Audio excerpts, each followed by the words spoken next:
겉으로는 평범해 보이는데 신기하게도 기분이 좋아지는 집 있으시죠? 그런 집은 대부분 복이 도는 집, 즉 기운이 잘 흐르고 머무는 구조를 갖고 있습니다. 풍수 고수들이 공통적으로 말하는 게 있습니다. 복이 들어오는 집엔 반드시 세 가지가 있다. 이건 인테리어나 집 구조 문제가 아닙니다. 기운이 흐르고 복이 머물 수 있도록 만들어진 환경이에요. 오늘 영상에서는 실제로 부자들의 집에서 공통적으로 발견된 세 가지 특징을 알려드릴 거예요. 제가 최근에 실제 풍수 상담과 인테리어 코칭을 병행하면서 복이 잘 드는 집에는 반복되는 패턴이 있다는 걸 발견했습니다. 그리고 이건 누구나 쉽게 확인하고 바꿀 수 있다는 점에서 더 중요합니다. 혹시 지금 살고 계신 집이 자꾸 우울하거나 피곤하거나 일이 꼬이고 있진 않으세요? 그렇다면 지금 이 세 가지 중 단 하나라도 빠져 있을 가능성이 높습니다. 그럼 지금부터 복이 도는 집의 세 가지 공통점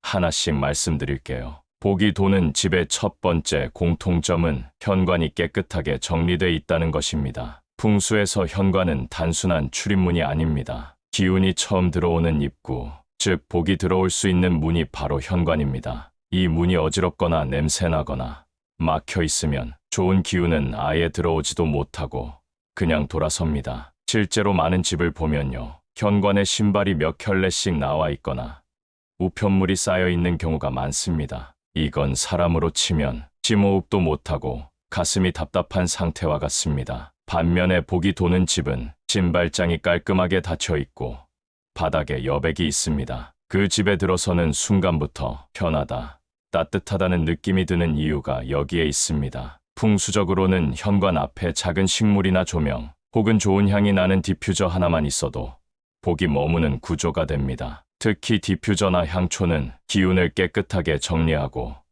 외부 기운을 부드럽게 받아들이는 역할을 합니다. 현관은 말 그대로 밖과 안의 기운이 처음 만나는 자리입니다. 이곳이 정돈되어 있으면 복도, 기운도, 사람도 자연스럽게 들어올 수 있습니다. 이제 집에 들어가는 순간 여러분 현관의 상태부터 한번 확인해 보세요. 복이 도는 집의 두 번째 공통점은 살아있는 기운이 공간 곳곳에 흐르고 있다는 점입니다. 그럼 살아있는 기운이란 게 뭘까요? 바로 식물, 햇빛, 바람, 물, 따뜻한 소리 같은 자연의 에너지입니다. 풍수에서는 기운도 숨을 쉰다고 말합니다. 그래서 숨 쉬는 것들이 있는 공간은 기운도 잘 순환하게 됩니다. 예를 들어 보세요. 거실 한쪽에 건강하게 자라는 화분이 있다면 그 공간은 살아 있습니다. 하지만 오래된 전자기기, 먼지 낀 가구, 한 번도 켜지지 않는 조명만 있는 공간은 기운이 막혀 있는 상태입니다. 부자들의 집은 대부분 공통점이 있습니다. 살아 움직이는 것이 집안 어딘가에 꼭 있다는 점입니다. 작은 어항 속 금붕어,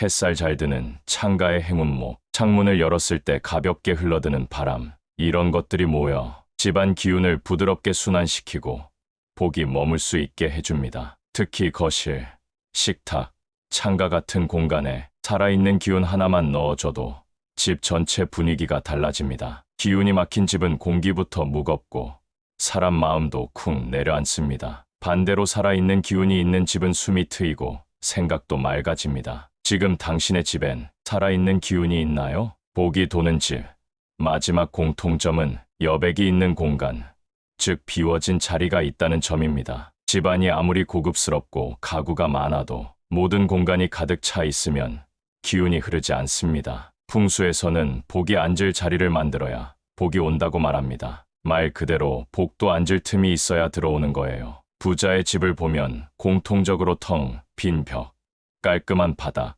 정리된 구석이 있습니다. 그건 단순한 미니멀 인테리어가 아니라 복이 쉴 수 있는 자리입니다. 특히 소파 옆, 침대 옆, 현관 앞, 화장실 구석 같은 공간들, 이런 곳에 비워진 자리가 있는 집은 기운이 맴돕니다. 반대로 자잘한 수납함, 장식품, 상자들이 공간을 다 채우고 있다면 복이 들어와도 방향을 잃고 빠져나가게 됩니다. 물건이 많은 집일수록 기운은 무겁고 가족 간의 소통이나 생각도 정체되기 쉽습니다. 여백이 있는 공간은 마음의 틈을 만들어주고 기운이 숨 쉴 자리를 만들어줍니다. 그래서 부자들은 공간을 꽉 채우지 않고 늘 여지를 남겨둡니다. 그 여백 안에 새로운 기운이 들어오고 그게 변화의 시작점이 되는 겁니다. 혹시 지금 집안에 앉을 자리도 없이 가득 차 있진 않으신가요? 그렇다면 복도 들어올 틈이 없을지 모릅니다. 이제 하나쯤은 비워보세요. 그 자리부터 기운이 바뀝니다. 여기까지 들으셨다면 아마도 지금 내 집도 한번 돌아보게 되셨을 거예요. 이 영상이 도움이 되셨다면 구독과 좋아요로 함께 해주세요. 앞으로도 삶을 바꾸는 집의 기운 차근차근 알려드릴게요. 오늘 영상 보시면서 여러분의 집을 떠올려 보셨을 거예요. 현관은 깨끗하게 정돈되어 있었나요? 살아있는 기운이 흐르고 있었나요? 그리고 복이 앉을 수 있는 옆에 비워진 자리는 있었나요? 복이 도는 집은 결코 복잡하거나 어렵지 않습니다. 누구나 만들 수 있고 지금 당장 시작할 수 있습니다. 세 가지 다 못 바꿔도 괜찮습니다. 단 하나만 바꿔도 기운은 반응합니다. 그리고 그 기운은 사람 마음에 영향을 주고 삶의 흐름까지 움직이게 하죠. 복은 준비된 사람에게만 오는 게 아닙니다. 준비된 공간에도 머무릅니다. 지금 이 순간 당신의 집은 복을 맞이할 준비가 되어 있나요? 작은 변화 하나가 큰 흐름을 바꾸는 시작이 될 수 있습니다. 오늘 영상이 그 시작이 되기를 바랍니다. 구독과 좋아요는 여러분의 기운을 더 자주, 더 풍성하게 불러들이는 통로가 됩니다. 함께 복이 도는 집 만들어가요.